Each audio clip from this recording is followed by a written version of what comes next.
12ویں بات یہ کہ جب ہم نے عرض کیا کہ تاریخ کو جاننے کے لیے تاریخ کی کتابوں کو جاننا ضروری ہے، تو اس حوالے سے یہ بھی سوال پیدا ہوتا ہے کہ تاریخ کی وہ کون سی کتابیں ہیں جن کو ہم نے مطالعے کے لیے اور تاریخ کے جملہ واقعات اور حادثات کو جاننے کے لیے زیر مطالعہ رکھنا ہے۔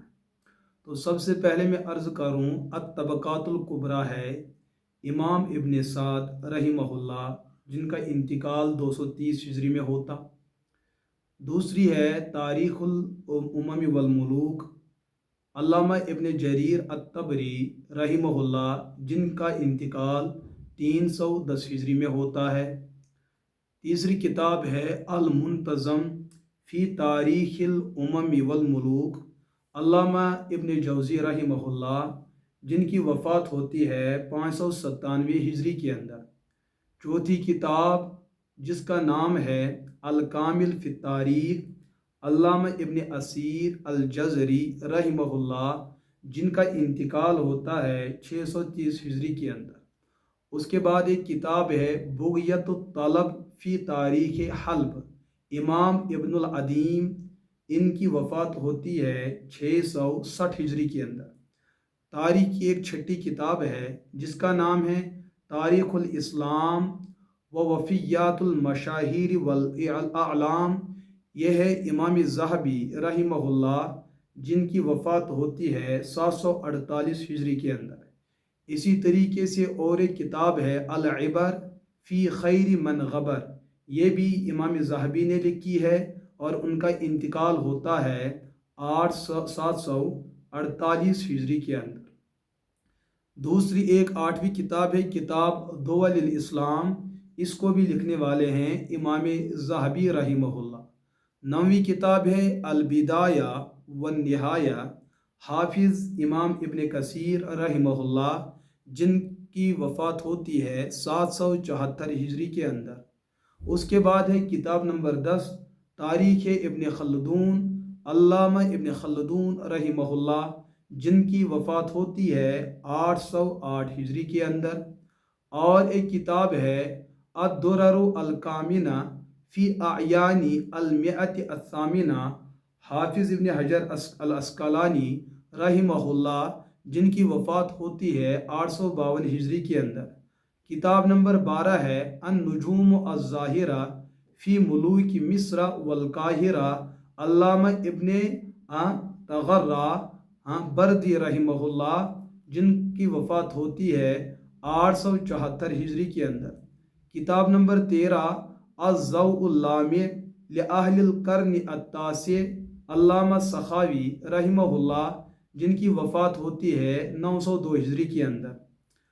کتاب نمبر 14 وجیز الکلام فی الذیل علی دول الاسلام، یہ بھی لکھی ہے علامہ سخاوی رحمہ اللہ نے۔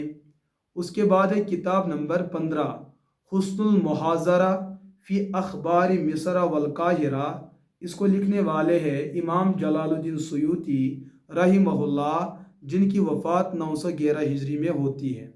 کتاب نمبر 16 نفح الطیب من غصن الاندلسی الرطیب علامہ شہاب الدین تلمسانی رحمہ اللہ، جن کی وفات ہوتی ہے 1041 ہجری میں۔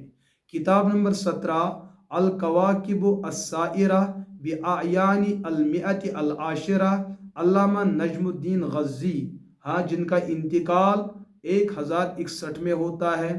کتاب نمبر 18 شذرات الذہبی فی اخبار من ذہب علامہ ابن العماد الحنبلی رحمہ اللہ، جن کا انتقال ہوتا ہے 1099 میں۔ کتاب نمبر 19 خلاصۃ العصر فی اعیان القرن الحادی عشر علامہ محمد امین بن فضل اللہ دمشقی، جن کا انتقال 1111 ہجری میں ہوتا ہے۔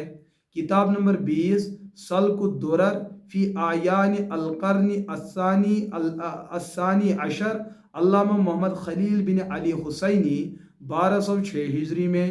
اسی طریقے سے التاج المکلل